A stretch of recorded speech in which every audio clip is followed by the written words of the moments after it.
Bloody hell, right. Let's start then. Hi guys, a lot of people have asked me to do a wig tutorial. I say a lot, maybe like 5. So I thought I'd do an absolutely beginners, never started a wig before, never touched a wig before, never blocked a wig before, never put a wig in roller sets, everything, basics, start to finish. I'm just teaching you guys what I know. I'm not a professional. I see a lot of people sometimes doing stuff wrong, which is bad for them, and also sometimes I'll see people selling stuff and, you know, they might be ruining other people's wigs and taking their money. So I thought I will do what I can to explain the best and safest way to do it so your wigs have a long and happy life.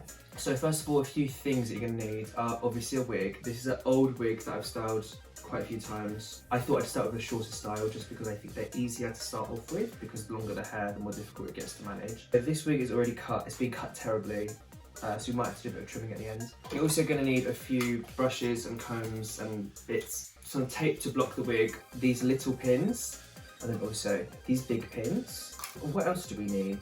You also need some clips. I use these little duckbill metal clips. Also some rollers. People ask all the time, this is the most asked question, what type of rollers do you use?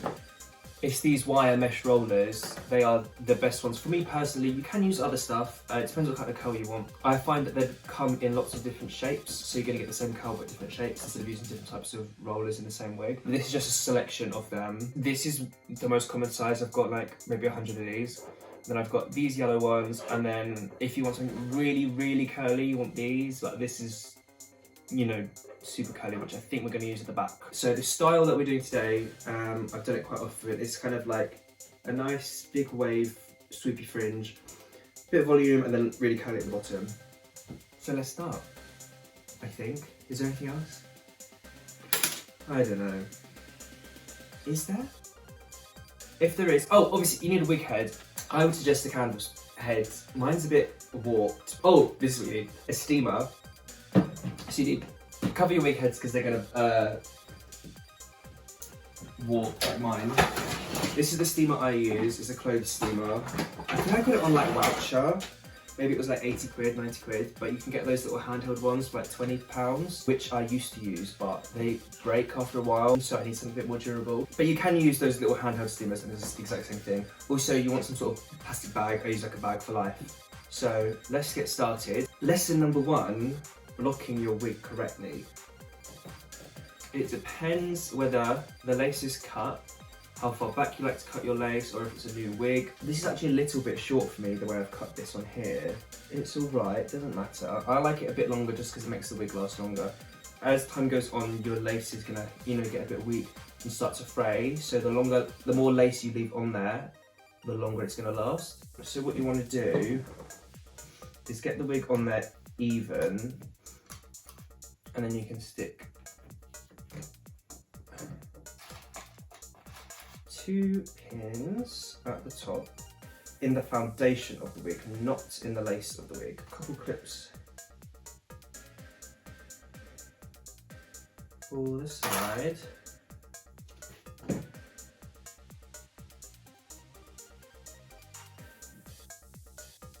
And then we're gonna get our tape. You can use a bit of ribbon, doesn't really matter. I've got a really bad wig clamp. Usually I use a tripod, and I thought it would be easier to do this on the table, but it's not. Just this whole table just moved.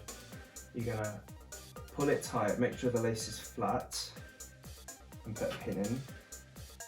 These are literally like sewing pins, and the best thing to do is pin alternating sides to keep the tension the same.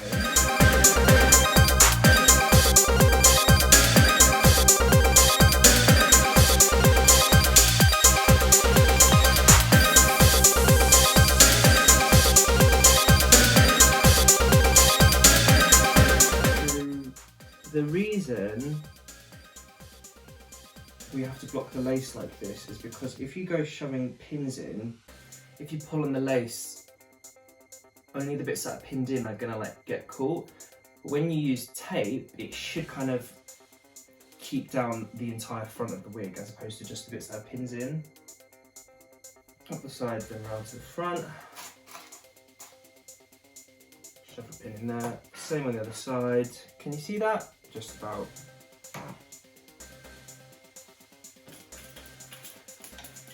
Actually, there's one more. One there. One there. One there. And round to the front. The back of the wig. So the back of the wig, make sure that the elastics are not pinned on. You're going to pull it down and pin it in. I think I'm going to use a couple of T-pins. I find they're a little bit more sturdy, depends what thickness they are. The main thing is of course the lace, because you don't want to ruin that. So try to use the smallest pins that you have for the lace. Try not to use T-pins because they're much bigger than the lace, and they'll just create these gapes in them. And there we go.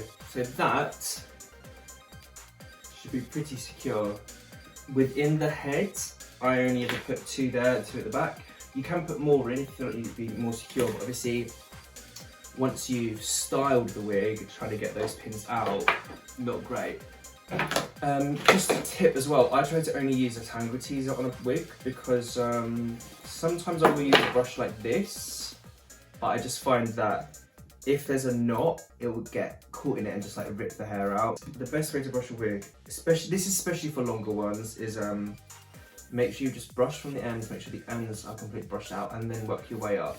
Because if you start at the top and then just try and brush through it, you're just gonna rip hairs and the hair texture is not gonna go very nice. Right, so, sorry, I just have to brush it out a bit more because it's a little bit knotty.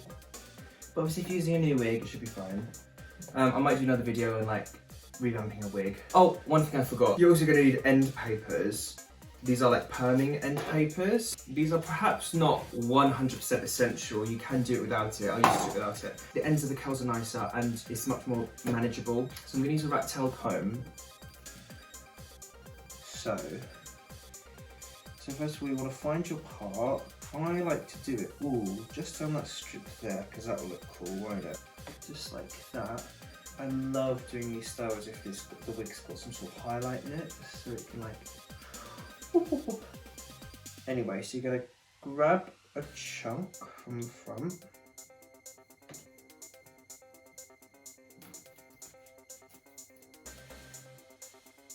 Maybe not that much. Side bit, do a little bit of a diagonal line. You see the way I've parted that there, so the roller marks aren't so harsh. Yeah, that's right. I think I like this it. Now, I started calling this bit the money section, because if the front part of your wig doesn't look good, then nobody cares about the rest of it, do you know what I mean? So people love this swirl at the front. So that's the bit that I take them a long time with on the roller set. Making sure that roller is in there perfect. I like to use a little bit of water.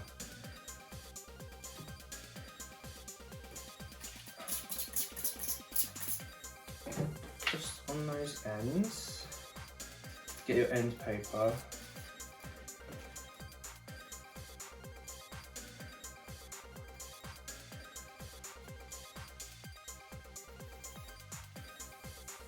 I'm going to use this size roller. Bring it up.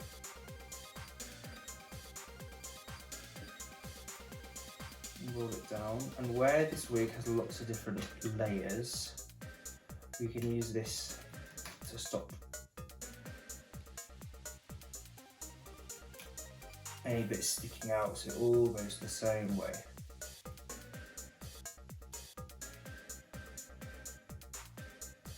Roll it down to there. A few flyaways, it'll be alright. We're going to do pin and pin. So there are lots of different roller sets you can do. There's lots of ways you put rollers in, there's lots of different directions and everything. You can copy this style, you can find pictures of other roller sets. I used to do them all diagonal, and then I found that that front bit you really want to be smooth, and you don't want any separation from like roller marks. I find that front bit, I really like to have that bit going back, and then we can start to do these ones as diagonal.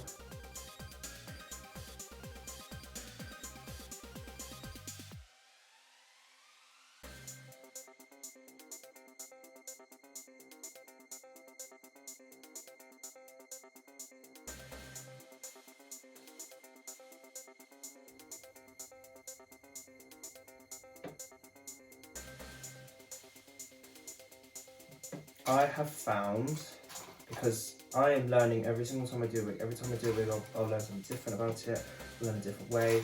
I'm always learning myself. I've found that the bigger chunks of hair you use in one roller, the easier it will be to brush together if you want it to be a wave.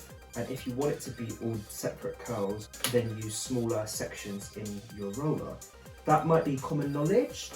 To me, I maybe only realised it, you know, this year. Because I would think, oh, if I put too much hair in a roller, the curl won't come out nicely. But it still does, and it just sits together. Now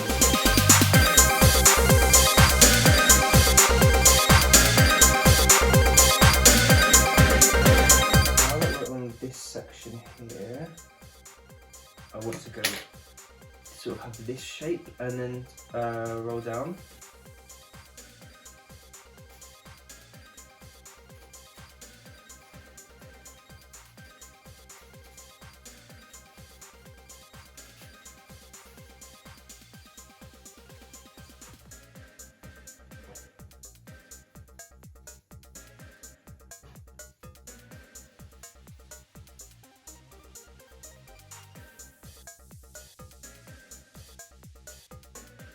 And I keep that tight when you pin these in. Even if you feel like you're twisting it too much, it's going to go back a bit anyway. So I'm going to do the same on the other side and then roll out the rest of the wig. I'm going to do this section here in this sort of triangle,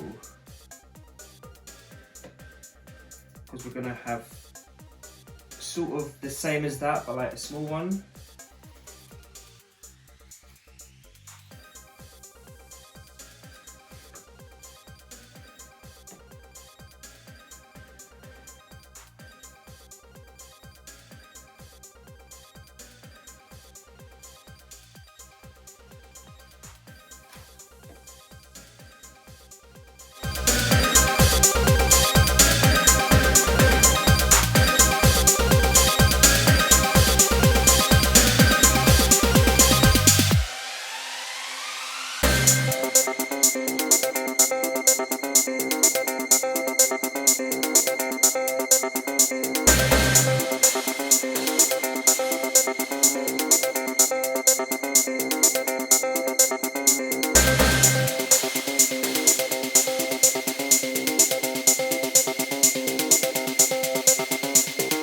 Right, that's the front bit done. It's a bit ugly at the sides because I didn't measure it properly really, but nevertheless, to this top bit I want a lot of volume, so it's called this shape I want, and then it's going to be curly. So where this parting is, that's where I'm going to put my first roller, because I don't want there to be a parting apart from the front section, so I want the rest of the wig to all kind of sit as one piece. Now, I used to be obsessed with counting tracks and making sure the tracks were all even and there was like 4 tracks in each roller or whatever. Now I just do whatever feels right. I want to pull it so far this way so then the roller kind of goes, the curl kind of goes like that. I like to sort of do this with my Endpapers just to get them all apart, because otherwise I've got really sticky. Well, no, they're not actually sticky, but they just stick together.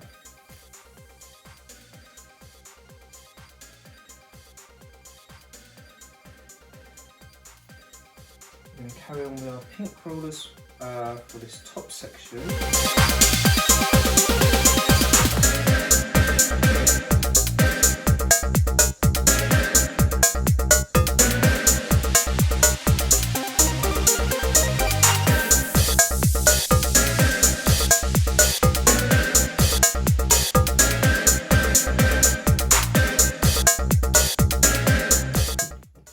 Right, I'm going to carry on down to just about halfway, And then we'll go to the yellow rollers, and then we'll go to the blue ones. Ideally, you would actually want something in between these two because that is quite a gap. I don't know that.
Okay, now I'm going to go onto the yellow rollers for about this much of the hair. So we're about halfway. I'm going to do the yellow rollers maybe here and then like a little bit of blue.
Okay, so all the rollers are in.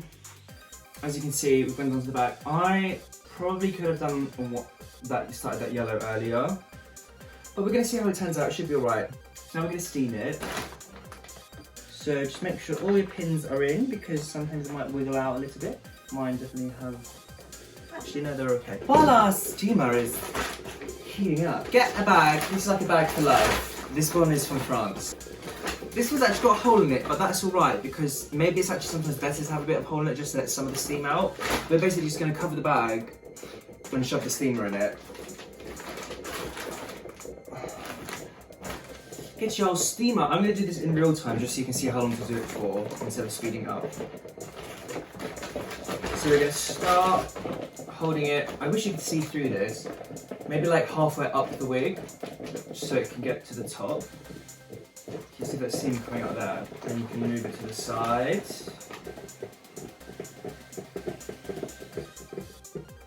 This is probably really... Maybe if I hold my microphone here, move it to one side and then move it to the other side, it's okay that the steam is escaping from up there.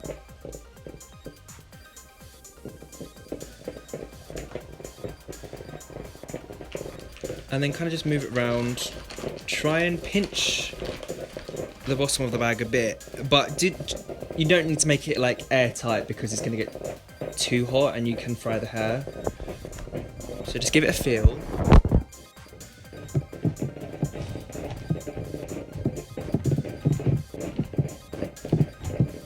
It should be hot to the touch, and then hold it at the bottom. Because I find where the steam rises, the top of the wig will get really hot, and the bottom sometimes needs that extra love. So hold it right at the bottom, just on those curlers at the bottom, especially because we want those curlers to be really tight on this wig.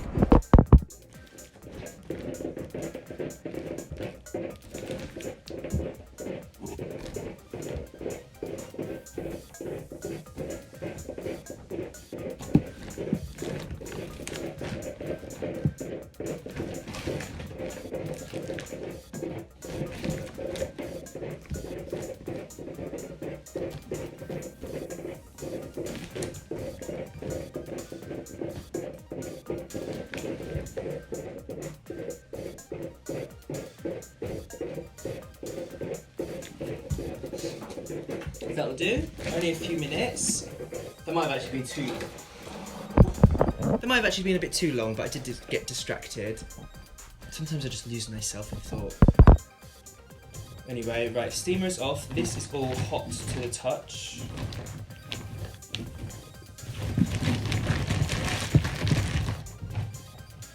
And then you can just leave that to cool down for until the steam stops emitting. Once it's cooled down, then you can take the bag off. And then at this point, you'd put it in a wig oven, which I do not have. So we're gonna blow dry it, and then I'm gonna leave it maybe in the airing cupboard. Because you know, who's got a wig oven? If you style your wigs at home and you're watching this video, you're not gonna have a wig oven. So let it cool down naturally first, and then maybe on the radiator or in your airing cupboard. And yeah, I'll catch you up. Right, it's the next day. I'm wearing the same t-shirt for continuity. I did start to take the rollers out already, and I thought, oh, I forgot to record it.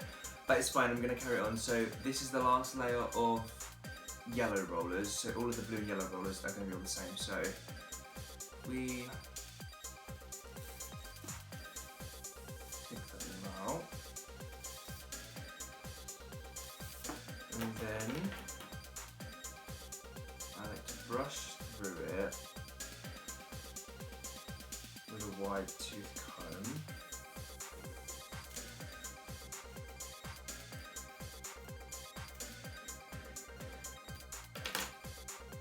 And then I like to use this and just tease it.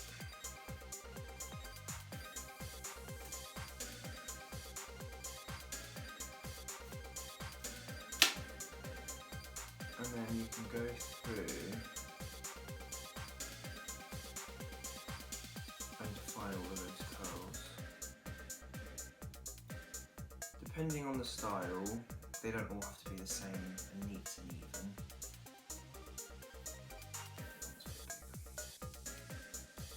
You see that?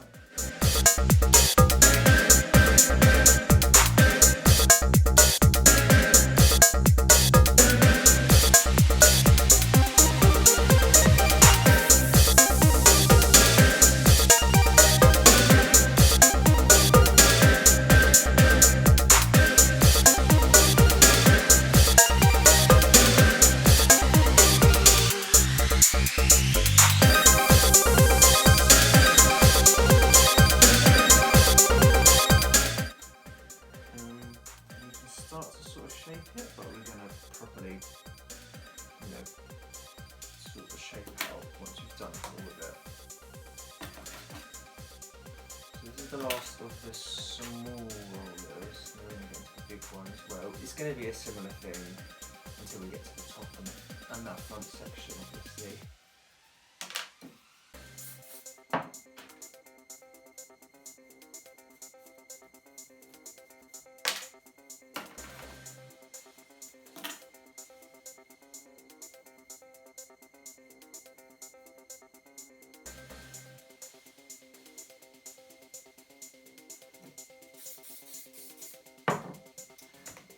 That's the bottom section.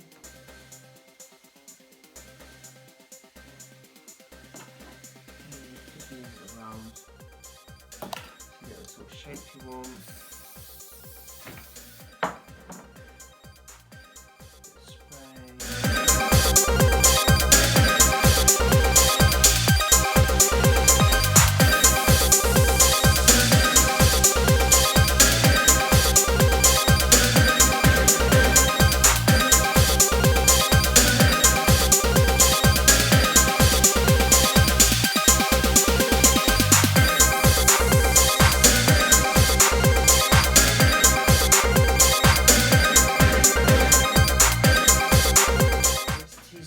section.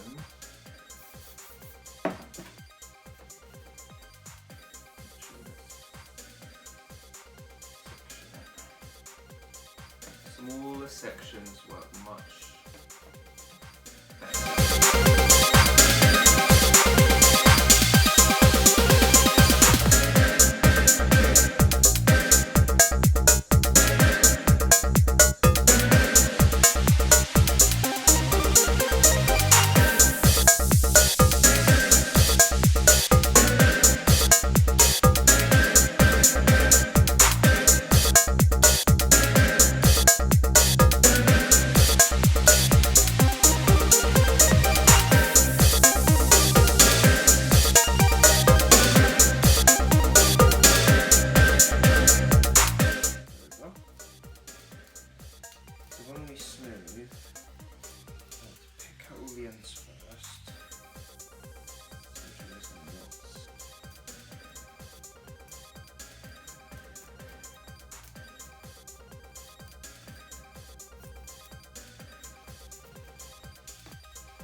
We're going to spray it, not too close. I'm going to smooth it.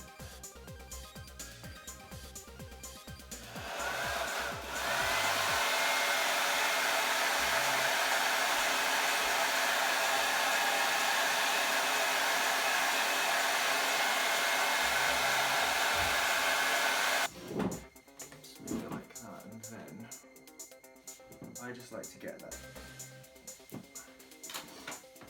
volume.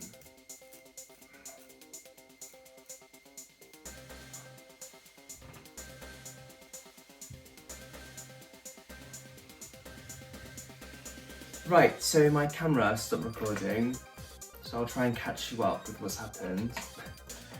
Smoothed out this top bit, really slowly and lightly smooth out this top section, and you can spray with hairspray to keep it all in place. And then on these end sections, after you've smoothed it, you can carry on with what we've been doing.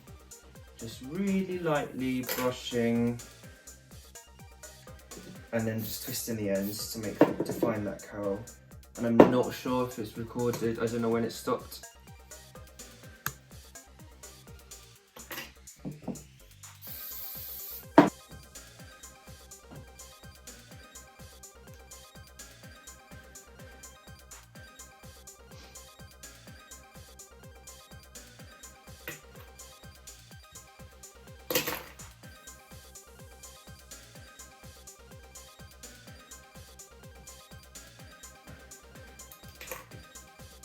Right, how does that look? I think that doesn't look bad, but I think for the most part, she looks alright. So there you have it. Wig styling by Dexter Clift. I hope you enjoyed it. I hope maybe you learned something. As I said, not professional, just teaching what I know, what I've learned. Lots of good ways to learn are watching YouTube videos. I suggest bobby pins and wigs by Vanity have some really good YouTube videos. I know I've learned a lot from them. And also I've got books, everything you can get in books. And online now you can as well. Follow me on Instagram at DexterCliftWigs. Right, so to take the wig off, take the pins out the back. You should, I'm doing this without even looking. If you're careful enough, you should be able to pull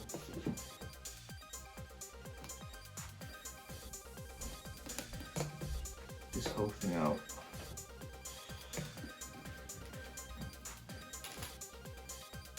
Take out all of your pins. Now you try and find the pins that are in the wig. And if you put them in the same place every time, you should be able to find them, but clearly I cannot.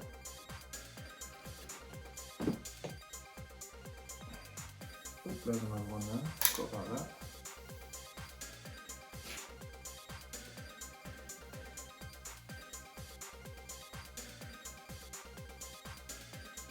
There we have it. Thank you so much for watching. Got it in my mouth.